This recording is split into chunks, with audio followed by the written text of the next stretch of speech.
Salam uşaqlar. Bugün sizinlə dır şəkilçisinin leksik yoxsa qrammatik olduğunu müəyyənləşdirmək üçün asan bir yol göstərəcəm. Deməli, dır şəkilçisi maq şəkilçisini, məsdər olan maq şəkilçisini qəbul edirsə, dır şəkilçisi leksikdir. Yox, sözdəki dır şəkilçisi maq şəkilçisini qəbul etmirsə, bu zaman dır şəkilçisi qrammatik şəkilçidir. Gəlin nümunəyə baxaq. Qanadlandırmaq sözündə qanadlandır.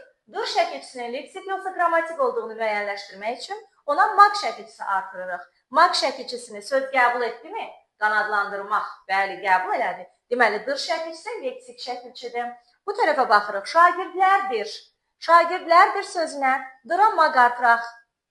Şagirdlərdirmək deyə bilirikmi? Söz maq şəkilçisini götürürmü? Xeyr. Deməli, dır şəkilçisi qrammatikdir.